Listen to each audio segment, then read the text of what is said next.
नमस्कार, स्वागत है आपका ट्यून बी सीरीज चैनल पर।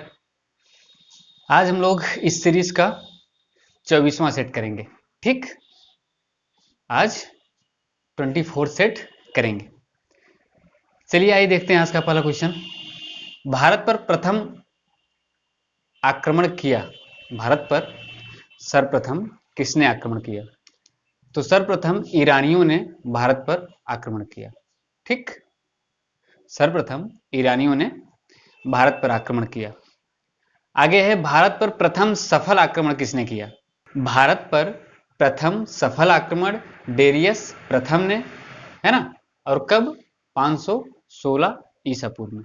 ठीक, 516 ईसा पूर्व में किया। आगे है, सिकंदर का जन्म कब हुआ? तो सिकंदर का जन्म 356 ईसा पूर्व में। ठीक, कब? 356 ईसा पूर्व में सिकंदर का जन्म हुआ। नेक्स्ट क्वेश्चन है, सिकंदर के पिता का क्या नाम था? तो सिकंदर के पिता का नाम फिलिप था, है ना। क्या नाम था? फिलिप था। ये सब क्वेश्चन कई बार पूछा गया है। ठीक, और पूछा जाता है जन्म और इनके पिता का नाम। अगला क्वेश्चन है, घनानंद समकालीन था?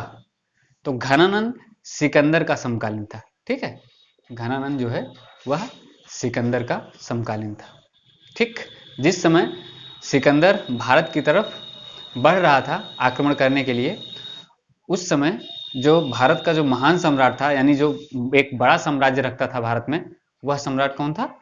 घनानंद था। और यह एक बहुत ही व्यभिचारी शासक था, जिसको अपने व्यभिचार के आगे शासन या फिर जो है प्रजा इसको नहीं दिखती थी। ठीक, और इसको अपने राज्य से कोई विशेष मतलब नहीं रहता था। जो इसके अमात्य या फिर, है ना, सेनापति हुआ करते थे, महामंत्री हुआ करते थे, वही राज्य चलाने का कार्य करते थे। ठीक, आगे सिकंदर का सेनापति कौन था?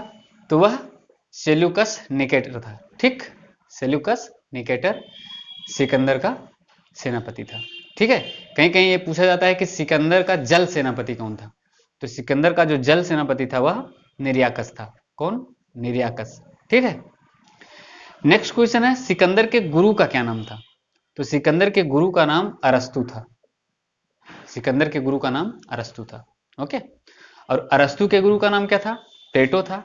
और प्लेटो के गुरु का क्या नाम था? सुकरात था। ठीक है, तो ये तीनों चारों जो पर्सनालिटीज हैं, ये हिस्ट्री में बहुत ही इंपॉर्टेंट है, इन्हें जानते रहिए। ठीक है, सिकंदर के गुरु अरस्तु थे, अरस्तु के गुरु प्लेटो थे, और प्लेटो के गुरु कौन थे? सुकरात थे। ठीक, ये क्वेश्चन बार बार पूछता है एग्जाम में, है ना। अगला क्वेश्चन है, सिकंदर का घोड़ा। ठीक, सिकंदर के घोड़े का क्या नाम था? तो इनके घोड़े का नाम बऊ केफला था, है ना। क्या नाम था? बऊ केफला। और सिकंदर को यह घोड़ा इतना प्रिय था कि सिकंदर ने इसी के नाम पर झेलम नदी के तट पर एक नगर बसाया था, है ना। झेलम नदी के तट पर सिकंदर ने इसी के नाम का एक शहर, एक नगर बसाया था, है ना। किस नाम का? बऊ केफला, इनके घोड़े के नाम का। ठीक, आगे है, सिकंदर और पोरस के बीच युद्ध, है ना। तो सिकंदर और पोरस के बीच जो युद्ध हुआ उसे हम लोग हाइडेस्पीज युद्ध के नाम से जानते हैं। कौन सा युद्ध? हाइडेस्पीज का युद्ध, है ना। इसे वितस्ता या फिर झेलम का युद्ध भी कहा जाता है। ठीक, वितस्ता या झेलम का युद्ध भी कहा जाता है। यह युद्ध वितस्ता, यानी जो वर्तमान की झेलम नदी है, उसे पहले वितस्ता के नाम से जाना जाता है। उसी नदी के किनारे ये युद्ध लड़ा गया था। किसके किसके बीच? सिकंदर और पोरस। पोरस कहाँ के शासक थे? पोरस पंजाब के शासक थे। ठीक, अब सिकंदर का जो अभियान था भारत की तरफ, वो कब शुरू हुआ था? तो वह 326 ईसा पूर्व में शुरू हुआ था। ठीक, 326 ईसा पूर्व में। नेक्स्ट है, सिकंदर की मृत्यु कब हुई? तो सिकंदर की मृत्यु हुई कब? 323 ईसा पूर्व में, है ना। भारत से लौटते समय 323 ईसा पूर्व में सिकंदर की मृत्यु, ठीक, कहां पे? बेबीलोन में हो गई। ठीक है, बेबीलोन में। अगला क्वेश्चन है, गल्फ स्ट्रीम है? तो गल्फ स्ट्रीम क्या है? एक गर्म महासागरीय जलधारा है। ठीक है, गल्फ स्ट्रीम एक गर्म महासागरीय जलधारा है। और यह गल्फ स्ट्रीम किस महासागर में पाई जाती है? तो यह उत्तरी अटलांटिक महासागर में। ठीक है, गल्फ स्ट्रीम जो धारा है यह उत्तरी अटलांटिक महासागर में पाई जाती है। ओके, नेक्स्ट क्वेश्चन है लेब्राडोर एवं फाकलैंड, है ना, कैसी जलधारा है? तो लेब्राडोर एवं फाकलैंड यह दोनों ही ठंडी जलधारा है ना, और दोनों कहाँ पे स्थित हैं? तो यह उत्तरी अटलांटिक महासागर में। ठीक, ये दोनों जलधाराएं भी उत्तरी अटलांटिक महासागर में स्थित हैं। ये क्वेश्चन पूछा जाता है कि कौन सी जलधारा गर्म है, कौन सी जलधारा ठंडी है, और यह कहाँ पाई जाती है। ओके, नेक्स्ट क्वेश्चन आपका हम्बोल्ट या फिर पेरुवियन ठंडी जलधारा जो है यह किस महासागर में स्थित है? तो हम्बोल्ट या फिर पेरुवियन ठंडी जलधारा प्रशांत महासागर में स्थित है। ठीक, किस महासागर में? प्रशांत महासागर में। आगे है फ्लोरिडा गर्म जलधारा है। ठीक, कैसी? अटलांटिक महासागर। ठीक है, किस महासागर की? अटलांटिक महासागर की गर्म जलधारा है फ्लोरिडा। ओके, भारत में पहली बार महिलाओं को वोट देने का अधिकार कब मिला? तो भारत में पहली बार महिलाओं को वोट देने का अधिकार भारत शासन अधिनियम 1919 के तहत दिया गया। ठीक है, भारत शासन अधिनियम 1919 के तहत। इसे ही हम लोग मॉन्टेग्यू चेम्सफोर्ड सुधार के नाम से भी जानते हैं, मॉन्टेग्यू चेम्सफोर्ड सुधार। ओके, आगे है भारत राज्यों का एक संघ है। ठीक, भारत राज्यों का एक संघ होगा, यह किस अनुच्छेद में वर्णित है? तो यह अनुच्छेद 1 में वर्णित है कि भारत राज्यों का एक संघ होगा। ठीक, अब अगला क्वेश्चन है नए राज्यों का प्रवेश या फिर स्थापना किस अनुच्छेद के तहत किया जाता है? ठीक है, तो नए राज्यों का प्रवेश या स्थापना अनुच्छेद 2 के अंतर्गत, है ना। नए राज्यों का सेंस यहाँ पे क्या है कि जैसे किसी दूसरे देश को यदि भारत में मिलाया जाता है तो उसे एक राज्य जब बनाया जाएगा तो वह किस अनुच्छेद के तहत बनाया जाएगा? वह बनाया जाएगा अनुच्छेद 2 के तहत।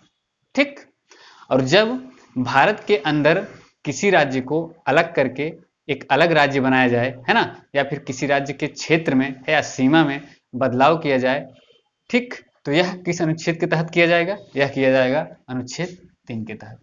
ठीक, किस अनुच्छेद के तहत? अनुच्छेद 3 के तहत। क्या क्या?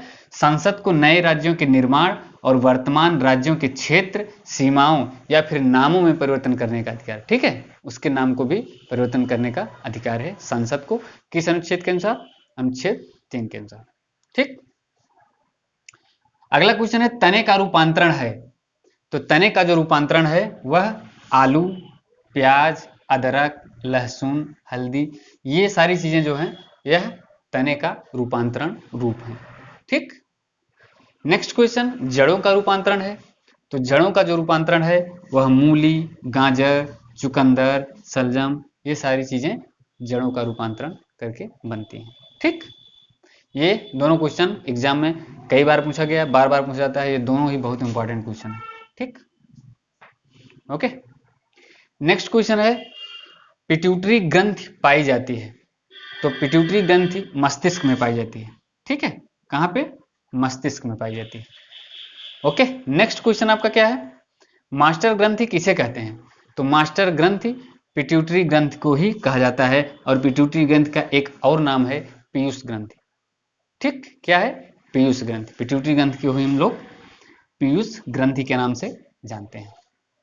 ठीक, आगे है शरीर की सबसे छोटी ग्रंथि कौन सी है? तो शरीर की सबसे छोटी ग्रंथि भी पिट्यूटरी ग्रंथि। ठीक है, पीयूष ग्रंथि या फिर पिट्यूटरी ग्रंथि। ओके, नेक्स्ट क्वेश्चन लकड़वाला ठीक समिति और सुरेश तेंदुलकर समिति, ठीक, और श्रीरंगराजन समिति, है ना।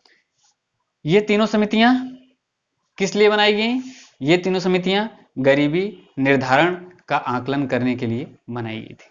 ओके, और कब कब बनाई गई? तो लकड़वाला समिति जो थी वह 1989 में गठित की गई, है ना, और इसने अपना रिपोर्ट 1993 में दिया। तेंदुलकर समिति 2004 में गठित की गई, अपना रिपोर्ट इसने 2009 में दिया। और श्रीरंगराजन समिति 2012 में गठित की गई और इसने अपना रिपोर्ट 2014 में दिया। ठीक, लास्ट क्वेश्चन है वर्तमान में गरीबी रेखा का निर्धारण कौन करता है? तो नीति आयोग जो है वह वर्तमान में गरीबी रेखा का निर्धारण करता है। कौन? नीति आयोग। ठीक, ओके, ये आज आपका 24वां सेट था। ठीक, मिलते हैं नेक्स्ट वीडियो में एक नए सेट के साथ, तब तक के लिए धन्यवाद।